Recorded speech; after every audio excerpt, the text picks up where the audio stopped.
Coming up today, skin cancer is rarely one and done. We meet a man today who needed surgery more than a decade after his original diagnosis.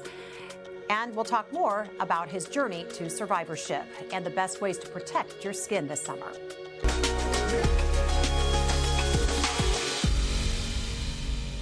Good morning, I'm Jessica Lovell, and welcome to the Morning Medical Update. Skin cancer is the most common cancer in America, but thankfully it is both preventable and treatable, especially if you catch it early. Today, we are discussing the most dangerous type of skin cancer, melanoma. We'll also hear why skin checks are so important.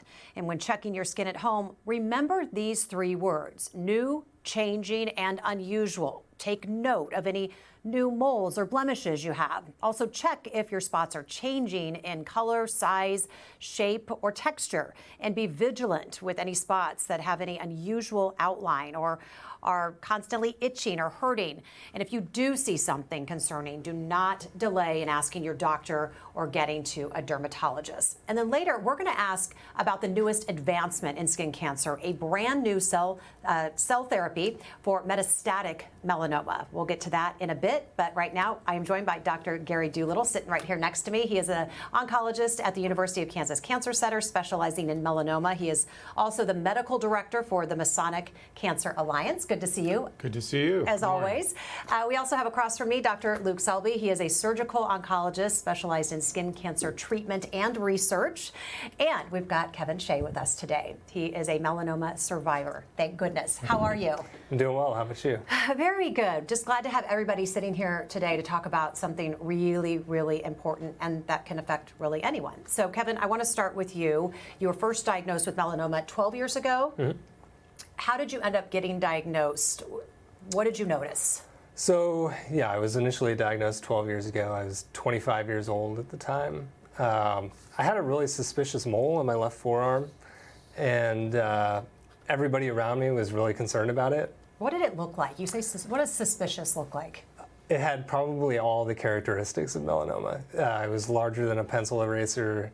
It was raised and lumpy, several different colors, and it was really itchy. So it very suspicious. Yes. But I was a typical 25-year-old guy who didn't want to spend any time in a doctor's office, and I felt like I had an active lifestyle. I was in the best shape of my life. So why would anything bad happen to me? So I was just really stubborn about getting in to see a dermatologist. Thankfully, my parents and some close friends just kept begging me and wouldn't let it go. And their persistence probably saved my life, because I probably was never going to go in to see a dermatologist on my own. So I went in there and found out that it was melanoma. And what was that moment like? It was a gut punch. Being 25 years old, the world is your oyster when you're that age. I was only a few years removed from college. Felt like I was going to conquer the world, and then, your life just comes to a screeching halt when that happens. So what was your treatment 12 years ago? So I had a wide excision to remove a lot of skin around the melanoma. And it had also, that mole had been there for a while, so it unfortunately spread to one of my lymph nodes under my arm. So I had surgery to remove all of those lymph nodes. And then I did a year of interferon therapy, which was really the only option I had back then. And interferon was pretty brutal. The side effects are not. What is that? I think it was like the initial immunotherapy. It's a drug to stimulate the immune response, and we know that melanoma is typically sensitive to the immune system. Mm-hmm. However, in some patients it will break through, as it did with Kevin, and the interferon was designed to stimulate immune cells to fight the cancer.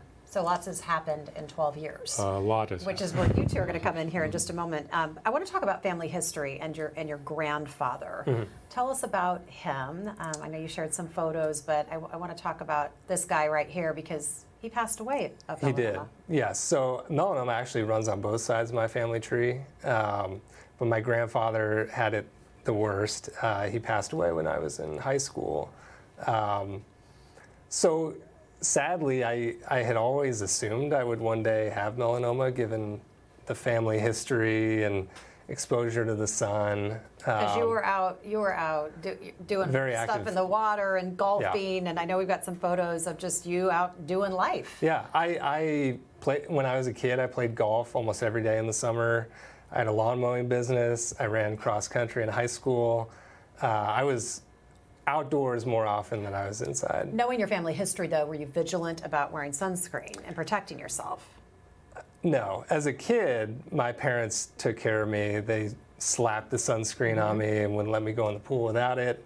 I think they lost control when I became a teenager, and they're no longer putting sunscreen on you. You're not going to wear a T-shirt in the pool, Yeah, is what you're saying. Exactly. And so, I would leave to go play around a golf, and my mom might say, make sure you put sunscreen on, but then you just make a social choice as a teenager. If none of my buddies are putting sunscreen on before this round of golf, I don't want to be the one guy making a responsible decision. Right, so you're driving your mother crazy. I can hear it right now as you speak. Yeah. So let's fast forward to 2023. The melanoma reappears. Same spot, somewhere else? No. How did you know? Kind of in a weird spot. Tell us. So I noticed a lump under my chin when I was shaving one day, and it just felt weird. Kind of felt like somewhere between the size of a marble and a ping pong ball. But it was wintertime, and we have 2 young kids at home, so somebody in the house during the winter is always sick. So I assumed if it was a lymph node, it was probably because we just had strep throat or something. You didn't go immediately to No, recurrence. but it was probably on the tail end of winter. We had all been healthy for a while, and it still hadn't gone down, and it just kept bugging me. So I went to go see my dermatologist, and he referred me to KU to have a needle biopsy done, and then found out about a week later that it was melanoma. Another gut punch. All right, well, let's bring in our cancer center experts. Dr. Doolittle, so once somebody survives melanoma, how do you monitor it for recurrence? Right. The biggest risk years for recurrence are from the time you're diagnosed, frankly, until year 3, and then, the conventional wisdom in our culture is if you're 5 years out, you're disease-free. So our tendency to scan and really follow up closely is in that first 3-year period in a real tight manner with CAT scans. Then we start backing off on scans for a couple of years. But the thing that's tough about melanoma is you can develop a second different melanoma altogether. And melanoma is notorious for really late recurrences. It does not happen often, but it happens enough that it's notorious for late recurrences. So what was that lump then? That lump was actually a lymph node that had melanoma in it. His immune response, his immune system was trying to fight the melanoma at that point. That's why his lymph node was swollen. So since his grandfather had passed away and it's a deep family history, what type of higher risk does that put Kevin at? Right. So anyone that has melanoma, their siblings, their children, their risk of melanoma is double, even if we're not talking about a genetic risk family. So say my risk is 2%, but for Kevin's children, the risk is going to be higher, not only because he's had melanoma, but also because of his family history. Patients that have melanoma but no family history, their children, their risk is still double. So it's 4 to 5%. It's not something to lose sleep over as a parent, but it's something to be vigilant about and make sure you really instill the sunblock, sun protection, that type of thing. And Kevin's classic, right? I mean, the biggest risk sun exposure years are 15 to 25. Those are where we think you get your... When you're not necessarily at your smartest. No, well, or You're not as good at listening to directions. Okay, that's a nice way of putting it. A rebel. You're just a sun rebel. Well, and you were mentioning before we started the program, you always say you used to have red hair and Right. freckly and blue eyes, and I'm looking at I think we all have blue eyes and we're fair, and I've had skin cancer removed from my body as well. So what kind of risk is this table at? Right. Because of what we look like. And, Luke, jump in here with me too, but we can be at risk just because of our physical coloring and makeup. We do not produce the right skin pigment that protects us from UV radiation. For someone that has red hair, blonde hair, blue eyes, family history, multiple moles, on drugs that suppress the immune system, you're at a higher risk for developing melanoma. Anyone that burns, anyone that's used tanning salons frequently are at higher Are risk. those still even open? Are those allowed to even be open? No, they're Tanning open, all right. salons? They're more open than we would like. Well, I bet. Okay, But- so jump in, Dr. Selby. Yeah, so the risk, the risk is something to pay attention to, but it doesn't prevent you from going outside and living your life, right? So I have the skin tone we all have. I have the hairstyle that Kevin and I have. But in the summer, I take the roof off my Ford Bronco. And by the way, I'm a melanoma surgeon, right? So I have this conversation with people all the time. But I spend time at the pool, I spend time outside. I just admitted publicly to driving a convertible in the summer. But in my car and in all of our swim bags and in the kids' soccer bags, we have sunscreen, I have wide brim hats. As much as possible when I'm outside, I'm wearing a shirt, and really as much as possible, I'm wearing like a long sleeve SPF protective shirt. Because you can't, the sun is good for you. The sun gives you vitamin D. It's nice to be outside when it's nice out, right? So you have to live your life. You just have to live your life smartly, right? Like we driving's super dangerous. So we follow the speed limit. We wear our seatbelts. We have airbags. You modify the risk, and this is a modifiable risk just like anything else. That makes sense. So tell me how you and Kevin came together when you met him and the treatment that you performed. Yeah, so I know Kevin's story really well. Kevin and I didn't treat Kevin. What's really interesting to me as a melanoma surgeon is Kevin's story has lived two different eras of melanoma surgery. So 12 years ago, on his first surgery, he was found to have a small number of lymph nodes in his armpit that were involved. The surgeon then, which was the standard of care at that point, went and took out all of the lymph nodes functionally immediately once we learned that. And then Kevin saw a medical oncologist and for a year got interferon, which was the best drug we had at that point. Fast forward 12 years, Kevin was found to have a lymph node under his neck. If that had been found, let's say, a year after the armpit, he would have first had all of the lymph nodes in his neck taken out and then gotten a year of interferon. The drug that he got now is probably the grandchild of interferon.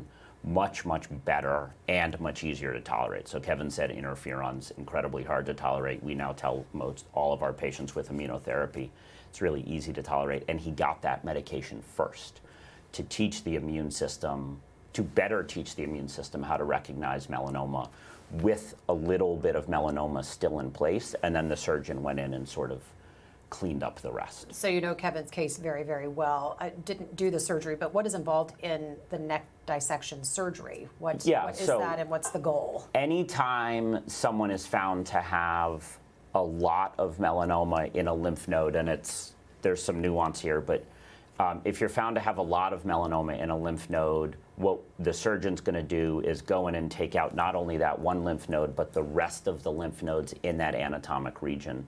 The three biggest areas in our body are the neck, the armpit, and the groin. And you have lots of lymph nodes in each of those areas, sort of surrounded in an envelope of fat, and with a lot of important structures nearby that we don't want to hurt. So really what the surgeon's doing is going in, cleaning out the borders where we know those lymph nodes live, and spending most of their time, instead of looking for lymph nodes, looking for the structures we want to save and protect. And if you save and protect those structures and you get out all the fat, with it comes all the lymph nodes. So does that mean Kevin's in the clear? We hope so. Really, it's rare for a surgeon to admit this publicly, but the most important person in Kevin's care is not the team of surgeons that he's had, but it's the medical oncology team. We know when melanoma has learned to spread from one spot to the other that it's more aggressive, it has a propensity to keep spreading. And if a surgeon can go out and take out disease in one spot, that's great. But if you spread from point A to point B, we worried you've spread to point C.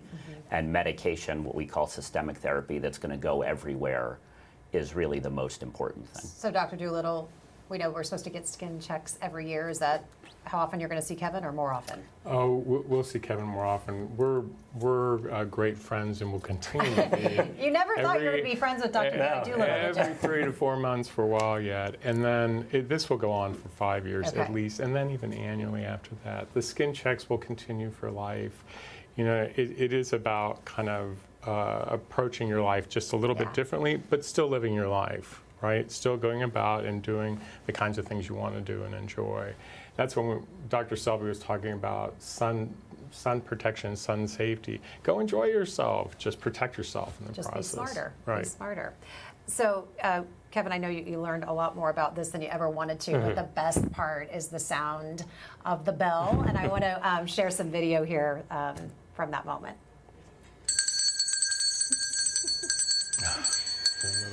We love that sound, and who was ringing that bell? That's my 4-year-old son, Quinn. He saw a loud bell and couldn't resist the urge. I think he was more excited to ring the bell than I was. Well, it's really nice, and just to be able to share that with your family and this journey that you've taken them on with you, your entire family. How many kids do you have? Two boys. We have a baby Declan, although he's not much of a baby anymore. He just turned 1. He was actually born exactly a month before my surgery last year. So. And I can tell you have them all bundled up with hats. Yep. What is the skin protection regimen in your home? Sunscreen, SPF rash guards, bucket hats. We try to go to the pool as late in the day as possible. The nice thing is, when I was a kid, if you were the guy with the shirt on in the pool, you were the weirdo. Yeah. But now when you go to the neighborhood pool, all the kids are wearing rash guards. So yeah, that's a really I think good maybe way of the putting young it. parents of today have kind of caught on to. Right. And you see it later and later, right? So there are teenagers who are very susceptible to social pressures, right? We all were, probably every teenager in the history of time has been. But as we've learned, you know, when we were growing up, you put on sunscreen in the morning and you kind of thought that was it. And now we know you got to put it on and leave it on, or put it on and reapply it every couple hours. I tell my patients, when you're at the pool and you're hungry or you're thirsty, it's probably time for more sunscreen. But it's become much more normal. Like the parents you see are sitting in rash guards or, you know, sitting in the shade, not only because it's hot, but because you want to stay out of the sun. But again, we're having a conversation about melanoma, talking about how to enjoy your life at the pool, not, you know, judging Kevin for being at the beach with his kids, because we want you to live your life. We do it. I have patients that I see at the pool. Yeah. A dermatologist who refers me a lot of patients I see at the pool, and we're just wearing sunscreen. Well, I think that's important, though, that you said that. That shows that the sun can be safe if you're out there with the top down, too. So you just got to do it smart. I'll be looking for you in that Bronco. All right, so if you have any questions for our doctors or Kevin, just ask those questions on the chat on YouTube or Facebook. We're on the X platform, or you can email the Medical News Network. The information is there on your screen. So let's talk about statistics. We say that skin cancer is the most common cancer in America, but when it comes to melanoma, how rare or common is melanoma itself?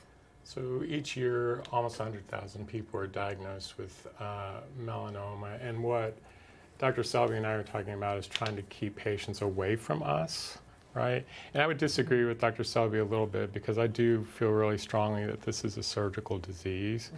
You know, if you get in early and you get diagnosed quickly, surgery will cure you. So there are many more surgical cures with melanoma than there are, you know, systemic cures. That's why we're really pushing the prevention aspect. Having said that, for the first time, you know, since I've been a medical oncologist, and I've been out 15 years or so, is that right, Dr. Selby? Yeah. We're actually talking about, you know, patients who have a realistic potential to be cured right now with this disease when it's widespread, not like Kevin's was, where it was confined to lymph node, but even widespread disease. So it's a whole new landscape for metastatic disease. We'll put it into perspective, though, as far as curability or, you know, treatability. When we talk about melanoma, it used to be like, oh my gosh, like a death sentence when it comes to skin cancer. It's the scariest word you could hear when it comes to that. But now, you know, if you go back decades ago to now, where does it rank? Yeah, it's still among the top 5 cancers, it's really 5th in terms of mortality, so we still have a long way to go. But having said that, if you have metastatic melanoma today, we have a very realistic chance of getting you in remission with the immunotherapy that we have and with targeted agents that we have that are specific for melanoma in a way that didn't exist when Kevin was first diagnosed with his melanoma. So it's a whole new landscape. I'm thinking of that mole that he found. How long could it have gone before you can't really turn back time on that? In that era, I'm really glad he caught it when he caught it, in that era. In today's world, I would realistically, plan on him being in remission and realistically saying you have a good chance of staying in remission. And that was not the case in the first diagnosis, so. All right, when it comes to metastatic melanoma, there's a brand new cellular therapy called Til Therapy. It stands for tumor infiltrating lymphocyte. Right. Yep. Look at me. You're good. Look at me. Yeah, you're good. Okay. So just approved by the FDA earlier this year. So help us understand, who is this for? What is Til Therapy? What's it doing? And who is it for? Right, so this was first approved, finally approved. We were waiting for it for quite some time, actually, in mid-February of this year. And we talked about Kevin's lymph node and the fact that it was already fighting the melanoma. When that lymph node's removed, there are lymphocytes that are fighting the melanoma that are specific to Kevin's particular cancer. Right, so the whole idea of Til Therapy is you remove tissue that has lymphocytes in it, immune cells, that are already geared to fighting melanoma. And that's Dr. Selby's department, the whole surgical piece, because it has to be handled very carefully. Those cells are then, that tissue is then shipped off to a lab. The cells are grown in a lab in the billions, frozen, sent back to KU. We give chemotherapy for a few days, give the cellular therapy, the cells in an infusion form, and then follow up with the drug that stimulates those cells called IL-2. Dr. Selby, how important is the approval of Til Therapy? So it's incredibly important, and it's science fiction that, when Kevin was first diagnosed and he got interferon, that was because there had been research done telling us that melanoma was sensitive to the immune system, and interferon is closer to giving you flu than we would like to do. Kevin lived through it. He knows what it's like. And that was just trying to broadly turn on the immune system. The drug he got with the lymph node in his neck is a more focused way of turning on the immune system. But it's still not, as Dr. Doolittle said, not super specific to what you have. Now what we can do is if you have a site where we know you have melanoma, we know that the immune system's going to be there, and if we can take it out surgically with limited morbidity, we have the ability to, instead of stimulating the entire immune system and hoping that the subset of it that recognizes the melanoma gets turned on, we can take the subset of it that we know recognizes the melanoma and just grow that in the billions and billions.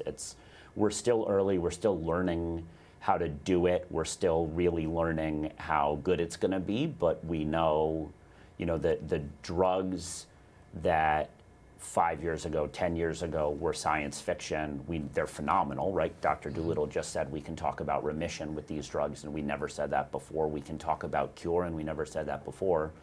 We know they're not as good as we hope they would be, because nothing's ever as good as you hope it would be.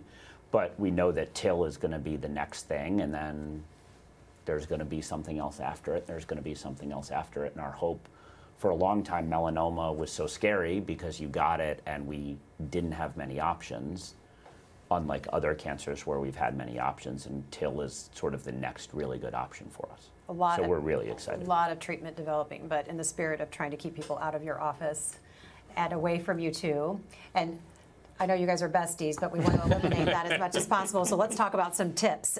We talked about those 3 words: new, changing, and unusual. Talking about looking at the different moles and marks on your body. Any other tips that we should be thinking about that would tip Kevin us told off? us about a couple, like itching, bleeding, pretty much anything that doesn't seem right to the patient, point it out to your provider. right? Because we talk about skin checks, and one of the first things a dermatologist will ask you is there any mole or anything that's bothering you today, right? So anything that you feel like is not normal for you or different, report it. But sometimes when I get my skin checked, there'll be something that I think looks weird, and they'll go, no, that's not weird. But then they'll be like, well, let me look at this though, because sometimes it's. You're doing your part. I mean, yeah. You're doing exactly what you're supposed to do, and the dermatologist is too. And everybody should get their skin checked. There's nobody exempt I feel from. pretty strongly about that. Okay. Yeah. But you're talking to a skin cancer team. Everyone. Yeah. So Everyone. Okay. Put it on your screening That's list, it. just like everything else we do. And then any other advice on sunscreen? That's always a question that comes up. What should we be looking for ingredient-wise, stay away from? yeah, it's a really good question. I think the American Academy of Dermatologists suggests a sunscreen that has a sun protective factor, SPF of 30 or greater. I know a lot of parents are concerned about different sunscreens versus block, and the whole idea with block is it's usually zinc-based and it's not absorbed. And so a lot of parents feel more comfortable with that right now because some of the screens that you spray on or that you apply, there is some absorption. Having said that, they're all safe. They've been tested. Yes, there is some absorption, but they're safe. And boy, the benefit far outweighs the risk in something like this. What I tell my patients, and especially my patients who are parents, so I have an 8 and 11-year-old. The 8-year-old is a second child, so he's flirting with noncompliance, and the 11-year-old's 11, so he's really flirting with noncompliance. What I tell them is the best sunscreen is the sunscreen that your kid or you are going to put on. So we don't know what the best one is, but if we knew what the best one was and you put it on and you didn't like it, it made your skin oily or whatever, then you're not going to use it, and then it's not a good sunscreen. So find a brand that you like, find a brand that you'll put on 30 or better, apply it in the morning and then reapply it every 2 hours. So really 30 and over and just reapplying. That would be the two main and things to do. reapply enough. Okay. This is how I would phrase it, Kevin. A jigger full every 2 hours is the way. That's how you know that you put enough sunblock on. Okay, good to know. How important was your family through all of this? I know we've got some photos. We got to give a shout out to Super your important. wife. Yeah, it was difficult when I was diagnosed with the recurrence because I felt like I had more people to drag through the mud with me this time, and felt like more was at stake. So it was difficult. But my wife is a superwoman. I mean, she is the engine that drives our family, and she was taking care of me after surgery and taking care of a newborn and a 4-year-old who was just off the wall, excited about everything. Well, if you've done anything wrong, you just got off the bad list. So lots of brownie points right there, and I'm sure they are well deserved. I'm sure she's been great. I want to get to some community questions, and Doug just mentioned how grateful he is that we're having this discussion. I don't think we can. We have you back. You guys are here every year. I don't think we can repeat it enough. Jeremy wants to know, are you more likely to develop melanoma issues where the sun hits you specifically, or can it trigger melanoma anywhere? So if you expose it on your head, it could then develop on your leg. So the answer is yes. Okay. So your parts of your body that get more sun are more at risk, but it's not. If you've worn a shirt every day your entire life, you can still get melanoma on your trunk. So when you get a skin exam by your primary care doctor or your dermatologist, they're looking everywhere, including places that get very little sun, because you can get melanoma everywhere. Can a mole be melanoma? Yes. I mean, that's part of our challenge, right? Because maybe up to 50% of melanomas actually evolve from an existing mole. And so the patient thinks, I've had this mole my whole life, but usually what prompts the attention is it's changed some way.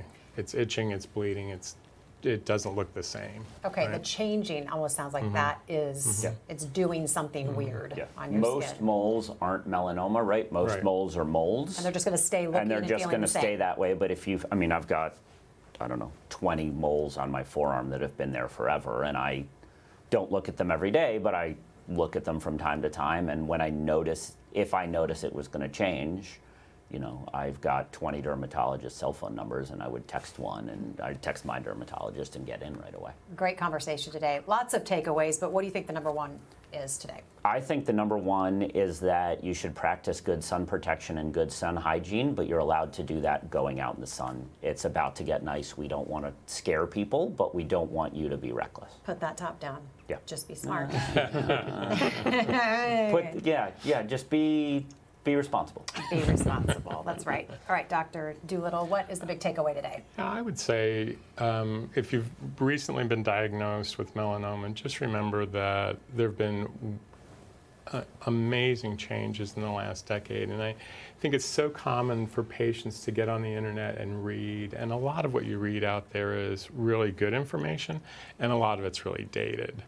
And then there's just so much more room for optimism and hope than there's ever been in the melanoma space. And we're really pleased to be part of the melanoma team. We're really pleased to be able to offer Til here at KU now. Delivering new treatment. So Yeah. Thank you. Great information. Kevin, thanks so much for sharing your story. Before we started, you said, gosh, I didn't think that I was the face of skin cancer or melanoma because I'm not an old guy. So I just keep looking at your face thinking, you are the face of it, and we just appreciate you being somebody who to share your story. So if somebody looks at you and goes, hey, if that guy could get it, maybe I can. So what's the big takeaway from your story you want people to know? I think the big takeaway for me goes back to my initial diagnosis and just how stubborn I was to listen to people around me who cared about me and were telling me to do something.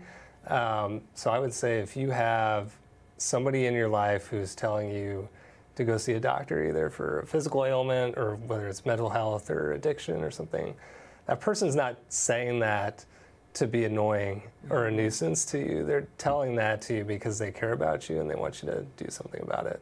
Really, really well So said. listen to those around you, I guess. Listen to your mother and your wife. Yeah, exactly. Right? Another little tip of the day. Is that what you heard? Too close to mother. You're welcome. You're welcome for that's my advice today. You're welcome. Okay, guys, thanks so much. Good to have you both. All right. Thanks to our viewers as well. We'll see you back here tomorrow at 8. Countless Americans want weight loss drugs like Wegovy or Zepbound, but supply isn't meeting demand. So what should patients do in the meantime? I'm Jessica Lovell on the next Open Mics with Dr. Stites. We ask if supply will ever catch up and learn how patients can make the most of their time on the weight loss waiting list. Wednesday at 8. Subscribe to our Morning Medical Update and Open Mics with Dr. Stites podcast. Now, everywhere podcasts are available.